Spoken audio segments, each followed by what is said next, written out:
Sutra 2.52 Tatta Kishyate Prakasha Avaranam. Tatta means from that, then. Kishyate means destroyed, dissolved. Prakasha means light. Avaranam means covering. Tatta Kishyate Prakasha Avaranam. Pranayama removes the veil, covering the light of knowledge, and heralds the dawn of wisdom. Its practice destroys illusion, consisting of ignorance, desire, and delusion, which obscure the intelligence and allows the inner light of wisdom to shine. As the breeze disperses the clouds that cover the sun, pranayama wafts away the clouds that hide the light of intelligence. In the Yoga Chuddamani Upanishad, it is said that there is no discipline higher than pranayama. It is called an exalted knowledge, or Mahavidya, a royal road to well-being, freedom, and bliss. Sutra 2.53 Dharana Sucha Yogyata Manasa. Dharanasu means for concentration. Cha means and.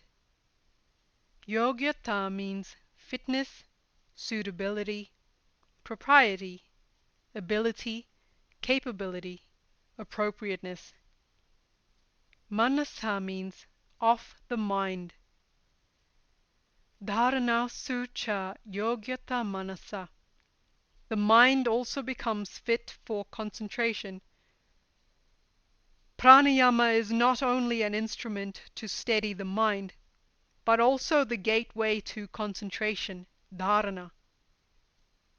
Once the new light of knowledge has dawned through the practice of pranayama, the mind is fit and competent to move on towards the realization of the soul. The implication here is clear, that the sadhaka who had to struggle initially to cultivate a yogic way of life by self-discipline and study, now finds his efforts transformed into a natural zeal to proceed in his sadhana. Sutra 2.54 Svavishaya asamprayoge chittasya swarupanukara eva indriyanam pratyahara. Sva means their own. Vishaya means objects. Asamprayoge means not coming in contact with. Chittasya means of the thinking faculty, of the conscious faculty. Swarupa means own form, natural form. Anukara means imitation or following. Eva means as if, as it were. Indriyanam means senses. Pratyahara is prati plus ang plus har. That's pratyahara, meaning drawn towards the opposite. Prati means opposite, against, in return. Ang means near, near to, towards, strength. Har means to take, bear, carry. Har is the root of pratyahara. Pratyahara means drawing back, marching back, retreating, restraining, withholding, withdrawal of the senses. Svavishaya asamprayoge chittasya swarupa ankara eva Indrayanam Pratyahara, withdrawing the senses, mind and consciousness from contact with external objects, and then drawing them inwards towards the seer, is Pratyahara. Now the mind is able to concentrate, and the senses no longer importune the mind for their gratification. They lose interest in the tastes and flavors of their respective objects, and are drawn back from the external world in order to help the mind in its inner quest. This is Pratyahara. This is the foundation of the path of renunciation. As a bird cannot fly if one of its wings is cut off, so it is in the case of the sadhaka. The two wings of yoga are practice, from yama to pranayama, and renunciation, from pratyahara to samadhi. For flight, both are necessary. Then the yogi dwells in his soul, perceiving all things directly, without the intervention of citta, the conscious faculty. In normal daily life, consciousness helps the senses to see the objects of the world with thoughts of acquisition, rejection, and resignation. They become hypnotized by them and are drawn outwards towards pleasure. In Pratyahara, the senses are directed inwards toward the realization of the soul. Pratyahara is the withdrawal of the mind from its contact with the senses of perception and organs of action. Then its direction is towards the soul. The relationship between the mind and the senses is aptly compared to that of bees following the queen bee. If the queen bee moves, the others follow. When she rests, the others rest. They do not function independently of their queen. Similarly, when the mind stops, the senses, too, stop functioning. This is Pratyahara. It is the beginning of man's return journey towards his Maker. It is the science of restraining the senses by depriving them of that which feeds them, the external objective world. It frees them by withdrawing the supply of nourishment in the form of desires and their satisfactions. By controlling the senses of mind, the sadhaka draws citta towards its source, the soul, Atma, and through Atma to Paramatma, God. For example, while performing an asana, the intelligence of the body extends outwards, and the senses of perception, mind, and intelligence are drawn inwards. It is the same in the performance of pranayama. This is Pratyahara. Here, in order to understand the characteristics and components of nature, the reader should refer again to Sutra 2.19, in which the basic elements of the universe, according to Sankhya philosophy, are fully described. To summarize, nature consists of 5 gross elements: earth, water, fire, air, and ether, with their 5 subtle counterparts: smell, taste, shape, touch, and sound. These interact with the 3 gunas, sattva, rajas, and tamas. Citta, comprised of ego, intelligence, and mind, is the individual counterpart of Mahat, cosmic intelligence. This cosmic intelligence is the unevolved primary gem of nature, or the productive principle for creation of all phenomena of the material world. There are also the 5 senses of perception: ears, nose, tongue, eyes, and skin, and the 5 organs of action: legs, arms, speech, and the organs of generation and excretion. The five senses of perception come in contact with sound, smell, taste, sight, and touch, send their impressions to the mind, and are stored in the memory. Memory longs for further experiences and incites the mind to bypass intelligence and solicit the senses for yet more sense gratification. This in turn incites the mind to seek further experiences through the organs of action.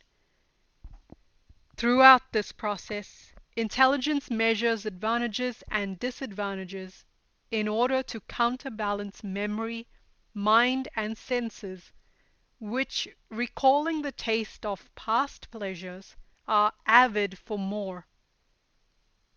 Almost inevitably, intelligence remains unheeded.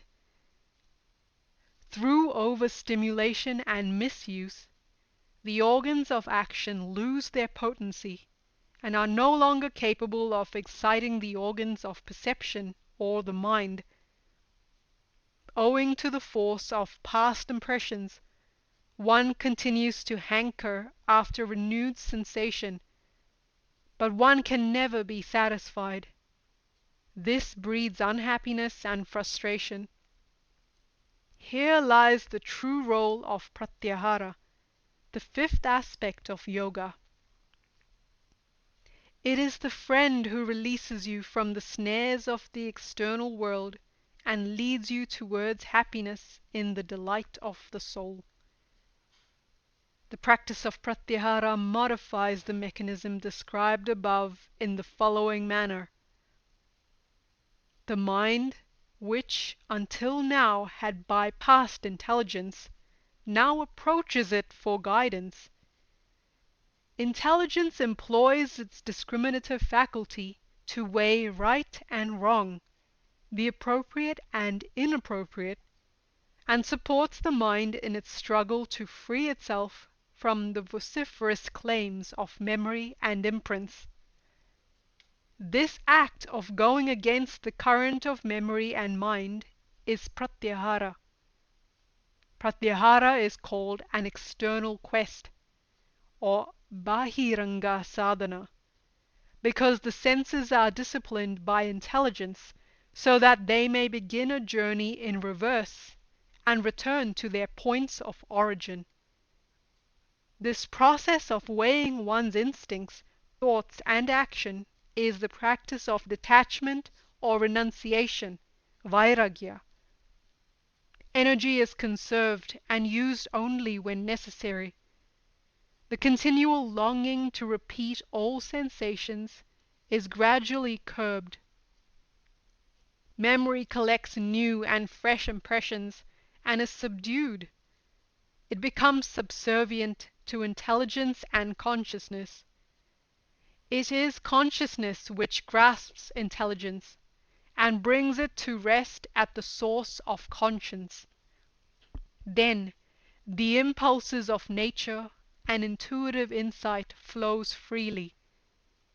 This is the effect of pratyahara. It has already been mentioned that pranayama removes the clouds that obscure intelligence and allows it to shine forth. The mind is now fit for meditation. Earlier, consciousness was always willing to oblige by listening to the senses, and even went out of its way to help them to find gratification. Now the senses take a reverse turn and help consciousness fulfill its desire to experience self-realization. This is pratyahara. It can be divided into 4 stages: physical, mental, intellectual, and spiritual. Withdrawing energy from the organs of action and senses of perception towards the brain is physical pratyahara. Quietening the fluctuation in the 4 lobes of the brain is mental pratyahara. Drawing intelligence toward the stem of the brain is intellectual pratyahara. directing the energies of intelligence and consciousness towards the seat of the conscience, is spiritual pratyahara. It culminates in the vision of the seer, Atma Sakshatkara. Sutra 2.55. Tatta Parama Vasyata Indriyanam. Tatta means then, from that. Parama means the highest. Vasyata means subdued, controlled, governed. Indriyanam means of the senses. Tatta Parama Vasyata Indriyanam. Pratyahara results in the absolute control of the sense organs. The effect of pratyahara is felt when the senses are mastered and the mind is ripe and avid for its spiritual quest. When the senses have ceased to run after pleasures obtained from the phenomenal world, they can be yoked to serve the soul.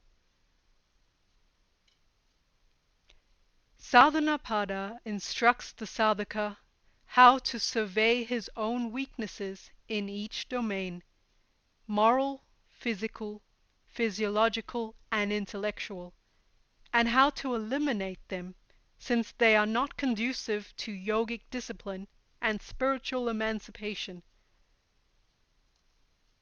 Yama develops the art of living in society honestly. Niyama, that of cleansing one's impurities. Asana eliminates physical and mental perturbations, and pranayama maintains harmony and prevents dissipation of the flow of vital energy, making the mind a fit instrument for meditation. Pratyahara sublimates both senses and mind. Thus ends the external quest, or bhairanga sadhana.